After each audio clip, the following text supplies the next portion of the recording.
तो 2024 में जैसे आप प्रवेश करेंगे, परमेश्वर की अगुवाई क्या है जिसके ऊपर चलने से आप कृपा दृष्टि, करुणा को, ग्रेस को जो आनंद में लेके जाती है प्राप्त करेंगे। तब भी यीशु ने बड़े कार्य किए, यीशु ने एकांत में प्रार्थना की। तो 2024 में आपको अपने लिए एकांत में प्रार्थना करने का स्थान तैयार करना है। आपके लक्ष्य बढ़ते रहते हैं। ओ प्रभु मुझे अपना घर मिल जाए, ओ प्रभु मेरे लिए मैं ये मैरिज आ गई उसके लिए कपड़ा मुझे खरीदना है, हे प्रभु मेरे लिए क्रिसमस आ गया अब मुझे उसके लिए कपड़ा चाहिए, हे प्रभु मेरे लिए लक्ष्य ये आ गया कि अब मुझे घर के लिए ये चीज चाहिए, मुझे अब एक छोटा सा हीटर चाहिए प्रभु, उसके लिए प्रभु परमेश्वर मेरे लिए इंतजाम कर दे। अब मुझे एसी चाहिए, अब प्रभु मुझे एक बाइक चाहिए, अब मुझे प्रभु एक गाड़ी चाहिए।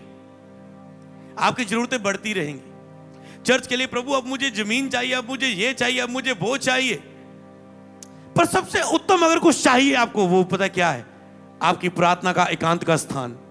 अगर वो आपके पास है, आपका घर भी बनेगा, चर्च भी बनेगी, बिल्डिंग भी बनेगी, जमीनें भी लोगे, तो हर एक चर्च की घर की चीज ले पाओगे यीशु के नाम में। अगर आपके पास एकांत का स्थान है, सोचो अगर है ही नहीं प्रभु अगुवाई कैसे करेगा? अगर है ही नहीं आप कहां जाओगे? 2024 में अपने लिए एकांत में प्रार्थना करने का स्थान तैयार करो। यह है परमेश्वर की अगुवाई। मैंने कहा इच्छा रखो, खुदा तुझे देगा। इच्छा रखनी है और प्रभु के नाम में, प्रभु तेरे साथ एकांत में प्रार्थना करने का मैं स्थान मांगता हूं। इन स्थानों को बनाएगी पूरी चर्च, अपने लिए तैयार करेगी। और तुम देखना जब तुम उस स्थान में प्रेयर करोगे, तुम फील करोगे परमेश्वर की ऐसी प्रेजेंस को जो अपनी लाइफ में कभी नहीं फील की। तुम देखोगे।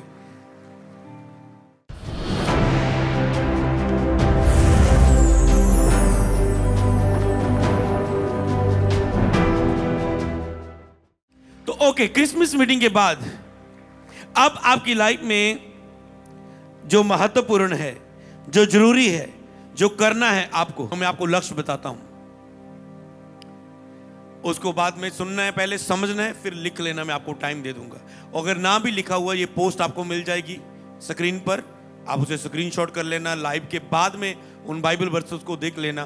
पर इस समय आपको केवल सुनने में ध्यान देना है। वो अगुवाई ये है सबसे पहले कि 2024 में आपके लिए एकांत में प्रार्थना करने का एक स्थान तैयार करना है। आप 2024 में अपने लिए, किसके लिए? पड़ोसी के लिए, चर्च के लिए, अपने लिए वो बात कर रहे हैं। कहते 2024 में अपने लिए एकांत में प्रार्थना करने का, अपने लिए क्या तैयार करना है? एकांत में प्रार्थना करने का स्थान तैयार करना है। आपको एकांत में प्रार्थना करने का स्थान तैयार करना है। अकेले में प्रार्थना करने का स्थान तैयार करना है। अलगताई में प्रार्थना करने का स्थान तैयार करना है। हालेलुया। क्यों ऐसा ये स्थान तैयार करना है? हालेलुया। ये स्थान इसलिए होना चाहिए क्योंकि प्रतिदिन मत्ती 6 को में हम पढ़ते, वहां पर लिखा है जब तू प्रार्थना करे तो अपना द्वार बंद करना, तो तेरा पिता जो गुप्त में है तां जो वो तेरे साथ तुझे प्रगट रूप में प्रतिफल देगा। पर जो गुप्त में है, कई बार परमेश्वर आपके साथ कुछ एकांत में बात करना चाहता है। परमेश्वर आपकी अगुवाई करके कोई एकांत में ले जाता है। जैसे परमेश्वर ने मूसा को एक दर्शन जाड़ी दिखा के एकांत में पहाड़ पर अलगताई में बुलाया, यहां पर वो उससे बातें करें। कई बार परमेश्वर आपकी अगुवाई करना चाहता है, पर आपकी लाइफ में हफड़ा दफड़ी इतना होता है, आपका प्रार्थना करने का स्थान ही ऐसा होता है, यहां पर आप खुद भी अपने आप को खुल के भर नहीं पाते। यहां पर आप खुद भी अपने आप को ऊंची आवाज से प्रार्थना नहीं कर पाते। जहां पर खुद भी आप पूरा दिल खोल नहीं पाते परमेश्वर के सामने। जहां पर आप खुद भी परमेश्वर के साथ पूरा अकेले में प्रार्थना नहीं कर पाते। तो ये अकेले की प्रार्थना क्यों जरूरी है? क्योंकि जीसस क्राइस्ट की लाइफ में अकेले की प्रार्थना का बहुत बड़ा महत्व था। और यीशु का प्रार्थना वाला जीवन में अकेले की प्रार्थना बहुत अधिक बार हम पढ़ते हैं, सुनते हैं और उसका रिजल्ट देखते हैं। तो आपको अब्राहम जहां जहां जाता था तंबू खड़ा करता था, प्रार्थना की वेदी बनाता था। तो इसी पहले वो बनाता था, फिर वहां पर कैसे अपना तंबू गाड़ लिया। मान लो जैसे कुछ लोग ऐसे होते जो अपने घरों में नहीं रहते हैं, होते ना, यहाँ भी कुछ लोग हैं, कभी वो यहाँ रुकते हैं, कभी वो साइड पे और शहर में चले जाते, वहां डेरा लगा लेते हैं। तो ऐसे जहां जहां भी अब्राहम डेरा लाता था, वो पहले ये नहीं देता था पशुओं का चारा क्या होगा, यहाँ क्या होगा, ये क्या, पहले वो अपना प्रार्थना करने का स्थान खड़ा करता था, वेदी बनाता था प्रार्थना की। तो परमेश्वर जब जब भी किसी की लाइफ में, अगर हम बाइबल में देखें, जब जब भी कोई नबी उपयोग हुआ परमेश्वर के द्वारा, जब जब भी कोई अभिषेक, कोई दाऊद, कोई भी, जब जब भी कोई परमेश्वर के लिए उपयोग हुआ बाइबल में, कोई नबी, कोई अपोस्टल, कोई पास्टर, कोई भी, जब आज दुनिया में जब जब भी कोई उपयोग हुआ परमेश्वर के लिए, इससे पहले कि वो उपयोग हुआ, उससे पहले उसका पवित्र आत्मा के साथ सामना हुआ, एकांत में परमेश्वर के साथ एनकाउंटर हुआ, सामना हुआ, उसके बाद परमेश्वर ने उपयोग किया। तो क्या आप उस एकांत के स्थान के लिए सीरियस हो? एक जब प्रभु के दास थे, अब वो इस दुनिया से जा चुके हैं, जब परमेश्वर ने उन्हें एक देश के लिए बोझ डाला कि उस देश को, वो एक चर्च का एक सदस्य था, एक मिशन के साथ जुड़ा हुआ था, पर एक टाइम आया, परमेश्वर ने उसे, वो अपनी लाइफ में बहुत, उसका आत्मा बहुत कुछ करना चाहता था, पर मिशन उसे अलाउ नहीं करता था कि तू ऐसा ये करना है, उसे इजाजत नहीं देता था, और ना ही वो उस मिशन को छोड़ पाता था, उन पास्टरों की संगति को छोड़ पाता था।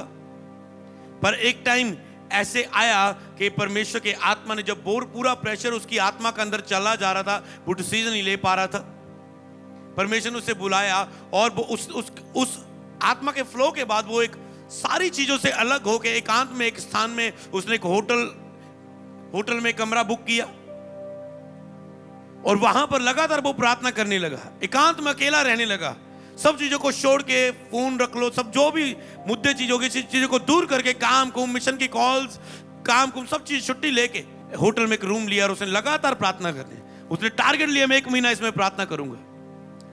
कुछ दिन बीते, परमेश्वर का आत्मा वहां पर उतरा, परमेश्वर ने उससे, जब वो पूरा लोल लगा के दिगान लगा रहा, परमेश्वर की आत्मा ने उससे बात की, उसने दिखाया कि अफ्रीका यीशु के लहू में धुल रहा है, तुझे वहां पर जाना है, तुझे वहां पर प्रीच करना है। परमेश्वर ने उसे टच किया, और परमेश्वर उसे डिसीजन, उसने वो जान लिया कि हाँ परमेश्वर मुझे चाहता है। जब परमेश्वर की डायरेक्ट वो आवाज उसने प्राप्त कर ली, अब उसके लिए वो चीजें छोड़नी मुश्किल नहीं थी, अब उसने छोड़ा, और प्रभु की वो आवाज जो आ रही थी, पूरी तरह से समझ नहीं पा रहा, उसके लिए एक्शन नहीं ले पा रहा था, उसकी अगुवाई में चल नहीं पा रहा था। जब एकांत में रहा तो वो पूरी तरह से आत्मा में जब वो आवाज ठहर गई एकांत में, तो वो फैसला ले पाया, और उसने पूरे अफ्रीका में प्रचार किया और बचाया, और लाखों करोड़ों रूहों को बचाया उसने अपने जीवन में, करोड़ों रूहों को, लाखों में गिनती नहीं थी। क्या था एकांत में वो प्रार्थना का स्थान। जब जब भी यीशु मसीह सेवकाई में थे, तो वो अलग अलग एकांत में जाते थे, कभी पहाड़ पर जाते थे, कभी भोर को जल्दी उठते थे कि कोई शोर ना हो, कभी जंगली स्थानों में चले जाते थे कि वहां उजाड़ हो, सुनसान हो, वो एकांत में बात कर पाए। इसलिए जब बाइबल में हम पढ़ते हैं, उसने कहा द्वार बंद कर, सारी डिस्टर्बेंस को, सारी आवाजों को दूर कर, जब तू मेरे पास आए। आज जब एक व्यक्ति प्रेयर करता है तो वो खुल के बात ही नहीं कर, उसको पता है इस रूम में तुम प्रेयर कर रहे हो, साथ वाले रूम में आवाज जा रही है। हाँ, प्रॉब्लम हो सकती है। पिछले समय हमने गवाही देखी कि एक फैमिली थी, हम भी हैरान हो गए उसका रूम देख के, उनका घर का कमरा, एक ही कमरे में सारा परिवार रह रहा है, पुराना सा टूटा सा घर। कैसे प्रार्थना कर रहे होंगे, कैसे वो एकांत की प्रार्थना करते हैं। उनकी इच्छा थी, प्रार्थना करते रहे, एक टाइम परमेश्वर ने बड़ा घर दिया। तो बड़े घर में अगर प्रार्थना का स्थान ना हुआ, समझ पा रहे, जब भी आप घर तैयार करें, सबसे पहले प्रार्थना का स्थान तैयार करें, उसमें एकांत का, जिसमें आप एकांत में जाके प्रार्थना कर सके, अकेले में जाके प्रार्थना कर सके। स्थान नहीं है, बहुत सारे तरीके वो आपको ढूंढना है। हर चीज पैसे से नहीं। आप कहते मेरे पास पैसा नहीं है एकांत के स्थान के लिए, हमारे पास तो एक ही कमरा है। परमेश्वर आपको वो स्थान देगा, आपको बस मांगना है, और 2024 में आप प्राप्त करेंगे यीशु नाम में। वो अगर पूरा घर शोर कर रहा है तो आपकी छत में शांति है। अगर दिन में सारे शोर कर रहे हैं, रात को सारे सोए हुए, तुम 12 बजे उठ के प्रे कर सकते हो छत पे जाकर। समझ पा रहे? हाँ, ये है कि तुम चिल्ला के नहीं कर पाओगे। उसके लिए तुझे एक बंद कमरा चाहिए, उसे एकॉस्टिक कराओ, उसे साउंड कंट्रोल कराओ, उसे बाहर की ना आए साउंड, अंदर की बाहर ना जाए।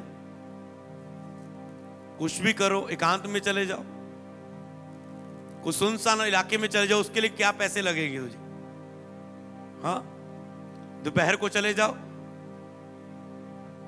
परमेश्वर की दासी बताते थे कि जब मुझे हॉस्पिटल में थोड़ा सा ब्रेक मिलता था, टाइम मिलता था, तो कुछ टाइम में निकल के एक ऐसी पार्क में जाती थी जहां पर कोई नहीं आता था, और वहां पर जाके एक एक घंटा बाइबल पढ़ती थी। तो कुछ भी आप ढूंढो, आपको बस एकांत मतलब अकेले का, वो बंद कमरा ही नहीं हो सकता, वो बस जहां पर आप शांत है और प्रभु से खुल के बात कर सके, जहां पर कोई डिस्टर्बेंस नहीं। तो आपको बस रखना है इच्छा, परमेश्वर आपको देगा। अब ये क्यों जरूरी है? तो आप समझ गए आपका लक्ष्य क्रिसमस के बाद। अब बहुत नाच लिया, बहुत आनंद मनाया प्रभु ने, हमने अपने लिए थोड़ा ना नाचा, हम क्रिसमस क्यों मनाते हैं? आपको मैसेज याद है? परमेश्वर ने इतना कुछ हमारे लिए किया, हम उस उद्धार को हमने प्राप्त किया, तो क्यों ना हम जश्न मनाएं, क्यों ना हम नाच के गा के प्रभु के भजन गा के उसकी स्तुति करें। तो 2024 में अपने लिए एकांत में प्रार्थना का स्थान तैयार करो। आज का टॉपिक क्या है फिर? एकांत में प्रार्थना करना क्यों जरूरी है? एकांत में प्रार्थना करना क्यों जरूरी है? अगर आपकी प्रार्थना गुप्त में नहीं, हो सकता है वो लंबी ना हो, वो लंबी ना चले। क्यों? क्योंकि वो गुप्त में नहीं, कोई भी आके बीच में आपको कंट्रोल कर सकता है, आपसे बातें कर सकता है। आप जितना मर्जी बोलो, सबको शांत रहना है, आप जितना मर्जी बोलो। समझ पा रहे? तो आपके लिए कई लोग कहते मुझे ये बोलता है, ये फैमिली, वो आप सिस्टम बनाओ, वो आपका काम है। अगर आप फैमिली में प्रेयर में, आपको पता है फैमिली कोई ना कोई काम, मैं जब भी प्रार्थना में बैठता हूं, हस्बैंड बोलता है ये लेके आ, भाई बोलते, बच्चे बोलते मम्मा मुझे ये करना है, मुझे पढ़ाई करनी, ये मुझे ये चाहिए, वो चाहिए।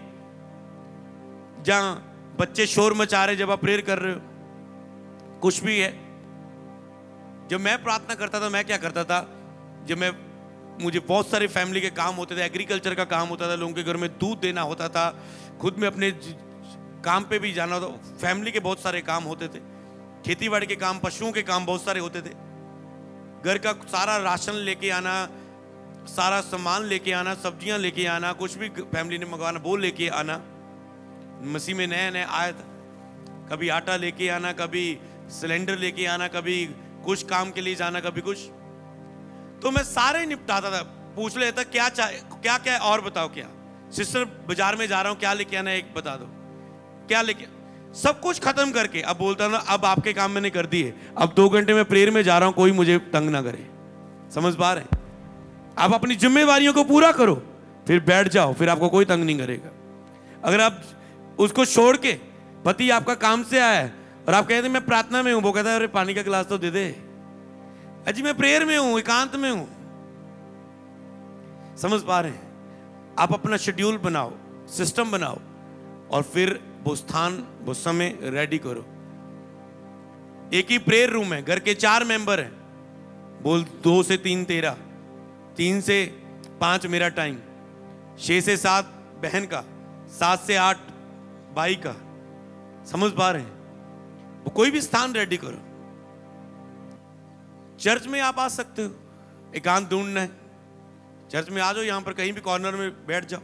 हम चर्च में भी 2024 में एकांत की प्रार्थना के स्थान तैयार कर रहे हैं लोगों के लिए, प्लान में हम डाल रहे हैं। मैंने कल उसको प्लान में डाला है कि यहाँ पर चर्च की टीम, चर्च के लोग ऐसे रूम्स रेडी करने, हमने जितना मर्जी शोर मचाएं, नाचे, प्रभु से चिल्ला चिल्ला के बात करें, लव यू जीसस चिल्ला चिल्ला के स्तुति करें, उनकी आवाज कोई नहीं सुन पाएगा, ताकि वो खुल के बातें कर पाए परमेश्वर के साथ। मान लो व्यक्ति ने खुल के रोना है अपने पापों के लिए, पश्चाताप करना है, तो बोलेगा अरे खुल के करूँ, तो बाहर बात जाएगी, मम्मी भी जान लेगी मैं कौन सा पाप करता। प्रभु से तो खुल के बात कर लेते, तुम नुक्शों के सामने नहीं कर पाते कई बार। कुछ भी रख लो, तो ये बातें तो पर्सनल लाइफ के साथ जुड़ी, बहुत सारे उसके फायदे होंगे, पर आज वो बात आप खुद उसका रिजल्ट देखोगे। पर आज बात करना टॉपिक ये नहीं है। आज है पढ़ने का समय, यीशु का एकांत में आपको प्रार्थना का समय मनन करना है। हालेलुया। तो मत्ती 6:6 में लिखा है कि द्वार बंद कर, अलग होकर प्रार्थना कर। अगर यीशु ने ये कहा, इसका मतलब वो खुद चाहता है तुम ऐसे करो। सबसे पहली बात अब आपको नोट करना है, मत्ती 6:6 से द्वार बंद कर मतलब अलगताई में आ। मत्ती 14:23 के अनुसार वह लोगों को विदा करके प्रार्थना करने को अलग पहाड़ पर चला गया। यहां पर यीशु के पास क्या थे लोग। अब उसका बार बार मन करता था एकांत में मैं जाऊं, अलगताई में जाऊं। यीशु के अंदर यह चाहत होती थी एकांत में समय व्यतीत करने की। क्या आपके अंदर यह चाहत है?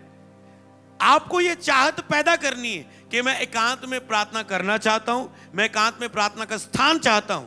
बाकी आप खुदा पर छोड़ दो। उसने कहा मांगो, चाहत के साथ मांगो तो तुम्हें दिया जाएगा। हालेलुया।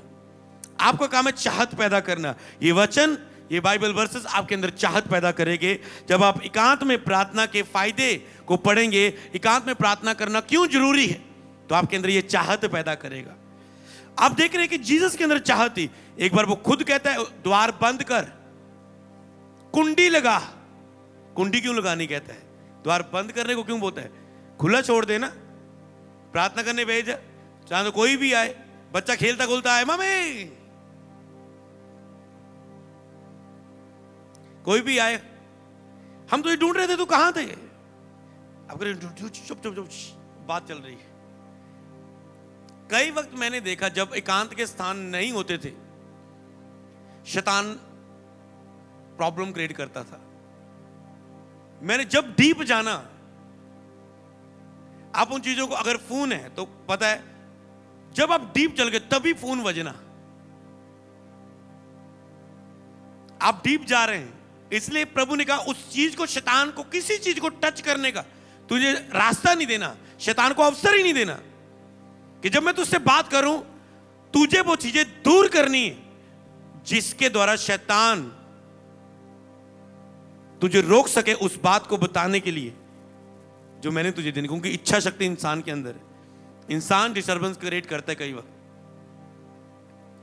जो कि दास प्रभु से बातें कर रहा था, प्रभु देख मैं तुझसे इतनी बातें कर रहा है, ये बंदर शोर मचा रहा है, बार बार बाहर मुझे ताकी के बाहर दिख रहा है, मुझे मेरा फोकस खराब हो रहा है, प्रभु से दूर क्यों नहीं करता? प्रभु कहते तेरा काम है। पहले वो ऐसे कुड़ता रहा अंदर अंदर गुस्सा, मैं डीप जा रहा हूं प्रभु तेरे साथ। जब उन्हें झिड़का मारा, शैतान दूर हो। जो जैसे शैतान ने सांप का रूप धारण किया, तो सांप नहीं है। आज जब घर में सांप आए, सांप मार दे, आपने कहा आज तो शैतान को मारा है। रोज 1 महीने से शैतान तुझे मार रहा है आत्मा में, तुम्हें सांप को मार के लग रहा है और शैतान को मार दिया। उसने रूप धारण किया उसका। तो कहता शैतान डिस्टर्बेंस क्रिएट करता है। कभी भी आपको वो, उसे पता है शैतान सबसे ज्यादा अगर अटैक करता है कि विश्वासी की लाइफ में, वो है प्रेयर लाइफ। कि तुम जब प्रार्थना में जाओगे तो तुम उसे, जो तुमने वचन में भेद पाया है, उसे घोषणा करोगे। मान लो तेरे अंदर रेवलेशन आ गया, पर तुम उसे मुंह से घोषणा नहीं कर रहे, जूझ नहीं कर रहे मुंह से, बहुत अधूरा रह जाता है। मन में आना ही काम नहीं करता, बोलने से काम होता है इस पृथ्वी पर। तो उसने जब झिड़क के बोला, दूर है शैतान, तू तंग कर रहा है, स्कीम तेरा ये चाल है। उसने कहा फिर वो प्रॉब्लम दूर हुई। इसीलिए किसी भी चीज को छेड़छाड़ करके, आपको फोन रखा है, आप डीप जाओगे, कभी भी शैतान आपके दोस्त के मन में डाल सकता है। चल तू फ्री बैठा है, और आपके दोस्त के यार फ्री बैठे हैं, फोन लगाने, अपनी सहेली फोन लगाने, अपने दोस्त ਨੂੰ सहेली लागे, ए भैन कल उत्ते तो जा रही है, तू किहड़े रंग का सूट पा रही है, क्रिसमस जा रही है। मैं इद्दी मेरे मन चाहे तेन पूछना, आप कहते हैं फोन कट, मैं प्रेयर में हूं। मैंने सोचा पता नहीं, तो शैतान आपके मन में, इंपॉर्टेंट कॉल होगी उठा, जरूरी कॉल होगी उठा, शायद कोई परेशानी में होगा, शायद कोई दुखी होगा, और आप फोन उठा रहे हैं। उधर से मैसेज आ रहा है, आपका पैक खत्म होने वाला है, जल्दी से रिचार्ज करवाएं। आप कहते वो मैंने सोचा पता नहीं कौन कोई इमरजेंसी में होगा। मान लो आप पास्टर है, आप सोचे पता नहीं केड़े विश्वासी की इमरजेंसी कॉल आई होगी। इसीलिए प्रभु ने कहा द्वार बंद कर, जब मैं तुझसे कुछ बात करने के लिए तुझे 1-2 प्रार्थना में, कई बार आप 1 घंटे की प्रार्थना करते हैं, आप 2 घंटे की प्रार्थना में प्रवेश कर जो, वहां पर प्रभु आपसे बात करता है कई वक्त, क्योंकि प्रभु आपको ऐसे स्थान में चले जाए। और वहीं शरीर कहता है अब टाइम हो चुका है, बस कर देते हैं, चलो चार्जिंग सी होगी। अब चार्जिंग सी तो हो गई, इसे यूज कर लें अगर तुम पिता के साथ कुछ आवाज प्राप्त करने के लिए, तो ज्यादा फायदा होगा। कई बार केवल चार्जिंग करके एक व्यक्ति उठ खड़ता है, ओके आज के लिए भरपूरी मिल गई, आज के लिए आज की ताजगी मिल गई। वो ताजगी को अगर आप डीप भी लेके जा सकते हो, तो उस समय जब आप उसमें प्रवेश करते हैं, उस एकांत की डीप प्रेयर में, यहां पर प्रभु फिर आपसे बात कर रहा है। अब प्रभु आपसे कुछ बात कर रहे हैं, कुछ मोल है, पर आपने किसी चीजों को ऐसे जगह दी है, उसको आप प्रभु को नहीं कंप्लेंट कर, प्रभु अगर तूने मुझसे बात ही करनी तो इन चीजों को भी तू दूर करता ना, तो सिस्टम बनाता ना पूरा, ये व्यक्ति मेरे पास ना आता, वो काम तेरे, हम परमेश्वर के सहभागी, आपको सहयोग देना है। यहां पर अगर हम यीशु के बारे में पढ़ें तो आपने 14 की पढ़ रहे हैं, 23 पढ़ रहे हैं। वह लोगों को विदा करके प्रार्थना करने को अलग पहाड़ पर गया। सांझ को वह अकेला था, सांझ को वह अलग पहाड़ पर गया, अलग जगह पर चल गया, वो अकेला था। तां जो पिता से गुप्त में जो बातें चेलों के सामने वो यीशु नहीं कर सकते थे, उनको वो परमेश्वर के साथ बातें करते थे गुप्त में। सांझ को वह अकेला था। ऐसे अगर आप आगे पढ़ते जाओ, मरकुस 1:35 पढ़ लो, मरकुस 1:35। भोर को दिन निकलते समय बहुत पहले वह उठकर निकला। अब यहां पर यीशु एक, आप देख रहे हैं उसकी चाहत थी एकांत के लिए। भोर को दिन निकलने से पहले, उसे पता दिन निकलेगा, भीड़ घेर लेगी बाहर आके, चेले ढूंढते रहते हैं। अगर आप फिल्म भी देखो जीसस क्राइस्ट की, कोई भी जो उस पर बनाई गई है, आप देखें जीसस जहां जहां भी प्रार्थना कर, चेले ढूंढते ही रहते थे, प्रभु स्वामी तुम कहां थे, हम तुझे ढूंढ रहे थे, स्वामी हम तुझे ढूंढ रहे थे। यीशु के माता पिता यीशु को ढूंढ रहे थे, यीशु वचन सुना रहे थे। यीशु ने कहा जो मेरे वचन, परमेश्वर का वचन सुनते मानते वही मेरे हैं। क्या मुझे यहां नहीं होना चाहिए था? क्या मुझे परमेश्वर के भवन में नहीं होना चाहिए था? हमेशा यीशु मसीह उसमें के लिए अपने आप को परमेश्वर के कार्य के लिए अलग करते थे। और यहां जब हम पढ़ रहे हैं मरकुस की किताब, उसका 1 का हमने 35 पढ़ा। निकलने से पहले वह उठकर निकला कि जंगली स्थान में गया और वहां प्रार्थना करने लगा। जंगली स्थान में गया, वहां पहाड़ पर गया और उसके बाद जंगली स्थान में गया। ओके, मेरे ख्याल से बाइबल वर्सेस आपके लिए रेडी है। ओके, आप स्क्रीन पर देख सकते हैं। ओके, मैं आपको सारे नहीं आज पढ़ूंगा, मैं आपको केवल बताऊंगा। तो आपको जैसे मैंने कुछ वचन इसमें से पढ़ूंगा, बाकी जो रह जाएंगे इसमें केवल वो वचन है जब भी यीशु ने एकांत में प्रार्थना की, आपने चाहत को पढ़ना है। उसके अंदर चाहत देखो, बोर को जल्दी उठ के, जल्दी क्यों उठ रहा है? आपको एकांत का स्थान केवल प्रार्थना का स्थान की, मैं कमरे की ही बात नहीं कर रहा हूं। कभी यीशु पहाड़ पे जा रहे, कभी जंगली के सुनसान इलाके में जा रहे, जंगल का सुनसान इलाके में चले गए, कभी पहाड़ पर चले गए, कभी बोर को जल्दी उठे, कभी चेले सो गए तब प्रार्थना कर रहे हैं, उनसे थोड़ा सा अलग जाके। तो आपको इस पोस्ट में आपको ये मिल जाएगी, इसे अपने व्हाट्सएप पर लगा लो, फोन पे लगा लो, मेन वॉलपेपर पर लगा लो, या एक बार इसे पढ़ लो तो इसे याद रखो। मेरा ये लक्ष्य है 2024 में अपने लिए एकांत में प्रार्थना करने का स्थान तैयार करो। एकांत में प्रार्थना करना क्यों जरूरी है? जो बाइबल वर्सेस आप पढ़ रहे हैं। तो उसने कहा कि अभी सुबह उठेंगे, लोग आएंगे, भीड़ आएंगी, तब तक मैं पिता के साथ एकांत में लगता ही मैं बातें कर लूं। उसने सिस्टम, बुद्धि को यूज किया कि अभी कोई नहीं उठा, सब सो रहे हैं, मैं सुबह जल्दी उठ के 3-4 बजे, सुबह 5 बजे उठ के अब मैं प्रार्थना कर सकता हूं। हालेलुया। अब मैं प्रार्थना कर सकता हूं। घर में एक ही कमरा है, शोर है, सोए हुए हैं सब, आप प्रार्थना कर रहे हैं, कॉर्नर पे जाके प्रार्थना कर रहे हैं, सब कमरे में है, तुम बेड़े में जाके, वो छत पे जाके प्रेयर कर रहे हो। ऐसे यीशु मसीह अलग होते थे। तुम पार्क में जाके प्रेयर कर रहे हो, प्रॉब्लम है, घर चर्च में एक दिन प्रार्थना के लिए रहने के लिए आ गए, रजिस्ट्रेशन अपनी करवा के कि मैं हम प्रार्थना में 1-2 दिन के लिए आना चाहते, कि आ सकते, डिटेल में पास है तो आ सकते हैं। तो कुछ भी आपको करना है, बहाना रूम नहीं है, मेरे पास अकेला रूम नहीं, आपको एकांत का स्थान ढूंढना है, चाहे वो परमानेंट चाहे टेम्पररी, कि कुछ समय आप उस स्थान में जाते हैं, प्रार्थना करते हैं। एक दिन आपने को रेंट में मकान लिया, कितना 1000 रुपया होता ना 1 महीने का रेंट किसी मकान का, क्या मुश्किल है, समझ पा रहे हैं? किसी शासकीय स्थान में अपने घर में आपने एक रेंट में पड़ोसी का घर खाली है, महीने का बस 1000 खर्चा, आपने 5 पिंडों में तो 500 किराए में मिल जाते हैं, सोचो महीने का 500 देना पड़ा, एक कमरा के 4 कमरे आपको मिल गए, फैमिली ने 100 डाला, भाई ने, बहन ने, सबने डाला, ले लिया। अब आप उस घर में थोड़ा सा पैदल चल के वहां पर जाके प्रार्थना करके आ रहे हैं, क्या प्रॉब्लम है? आपने 500 खर्चा, आपका 5 लाख का कर्जा खत्म हो जाएगा महीने के बाद। प्रभु ऐसा कार्य करेगा, क्यों? क्योंकि आपने परमेश्वर के साथ की में एकांत में जाने के लिए उसके साथ चाहत रखी। तो इसीलिए आप यहां पर पढ़ रहे हैं कि यीशु मसीह अलग ताई में उसके लिए गए। दिन निकलने से पहले वह जंगली स्थानों में जाता था। लूका 4:42 में लिखा है, जब दिन हुआ तो वह निकलने, तो वह सुनसान जगह में गया। लूका 4:42 में लिखा है वो सुनसान जगह में गया। कभी वो पहाड़ पे जा रहा है, कभी जंगल में जा रहा है, कभी वो सुनसान जगह पे जा रहा है, कभी वो भोर को तड़के उठ रहा है। तो इसीलिए जब भीड़ इकट्ठी थी तो वह जंगल में अलग जाकर प्रार्थना किया करता था। जब भीड़ इकट्ठी होती थी तो उनको वो विदा करके जंगल में अलग जाके उनसे अलग होकर प्रार्थना किया करता था। हालेलुया।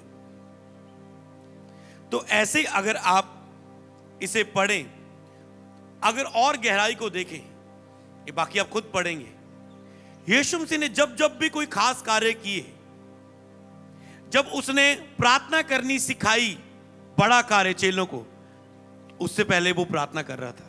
जब यीशु ने यह संदेश दिया, मांगो तो तुम्हें दिया जाएगा, उससे पहले यीशु मसीह प्रार्थना करके उठे थे। जब यीशु ने बोला, बहुत से दबे लोगों मेरे पास आओ, मैं तुम्हें आराम दूंगा, यह संदेश हमें देने हमारे तक जब पहुंचा, इससे पहले यीशु का पढ़ेंगे, अब वो प्रार्थना कर रहे थे। केवल आपको बाइबल वर्सेस नहीं पढ़ना जो मैंने दिया, उसका आगे पीछे पढ़ना कि जब यीशु ने प्रार्थना की उसके बाद क्या हुआ। इसका मतलब जब वो प्रार्थना में जाता, प्रभु कुछ बड़ा कार्य उसको देता था, वो खास कार्य देता था, अगुवाई करता था परमेश्वर उसे एकांत में। जब यीशु क्रूस पे था तब भी उसने प्रार्थना की। चेलों को चुनना था, सारी रात उसने प्रार्थना की। जब जब भी आप देखोगे यीशु के अलग अलग समयों में आप देखोगे, लाजर को जिंदा किया, धन्यवाद की प्रार्थना की। 5 रोटी 2 मछली 5000 को खिलाया, प्रार्थना की परमेश्वर के सामने। संकट की घड़ी में प्रार्थना की। आप जब बार बार इन वचनों को पढ़ेंगे, आप देखेंगे यीशु का प्रार्थना वाला जीवन कितना ज्यादा था, और उस प्रार्थना वाले जीवन में काफी मात्रा में एकांत की प्रार्थना थी।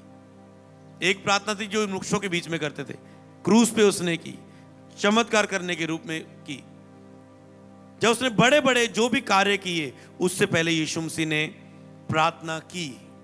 तो आप इनको घर जाके पढ़ना, आपका प्रेयर रिक्वेस्ट बना लेना, और आप उसमें प्रार्थना में जाना। अब उसके बाद प्रार्थना के अलावा एकांत का स्थान आपका पहला प्रेयर पॉइंट, इसे मनन करना, चाहत को बढ़ाते जाना, इच्छा को रखते जाना, ग्रेस मांगते जाना, और स्टेप लेने शुरू करना। 2024 में ऐसे प्रवेश करना। हालेलुया। दूसरा आपका जो ग्रेस मांगनी अभी आपको, वो है, आपको एक चीज में बहुत टाइम हो गया, वो क्या है? फास्टिंग। चर्च में फास्टिंग अनाउंस किए हुए, तो मैं अनाउंस नहीं आज करने वाला, पर आपको खुद ग्रेस मांगनी पहले, खुद। फिर चर्च की ओर से अगर अनुग्रह प्रभु देगा, मैं उसे अनाउंस करूंगा। मैंने मांगा है कलीसिया के लिए फास्टिंग की ग्रेस प्रभु, फिर से हम चाहते हैं तो वो प्रभु देगा, आप उसमें रख पाएंगे, पता है डिसीजन है, रखना है, प्रभु कह रहे हैं खुद, तो उसे अगुवाई में चलना है।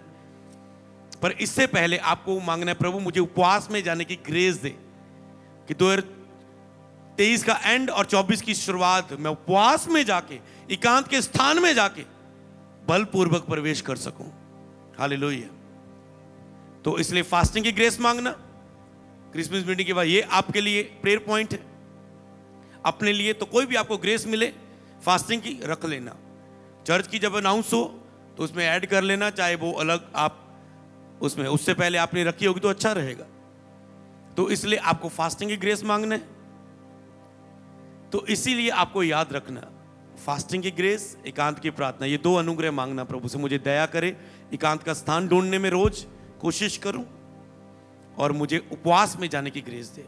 ये आगे की अगुवाई और चर्च के लिए, ऑनलाइन व्यूवर्स के लिए, जो जितने भी नए लोग प्रभु में आए, आपको कैसे बढ़ना है प्रभु में, तो आपको अभी इन चीज़ों को ध्यान में रखना है। कुछ भी और अगुवाई चाहिए, समझ नहीं आया कुछ, कॉल सेंटर में कॉल करें, जानकारी ले, प्रभु आपके साथ है।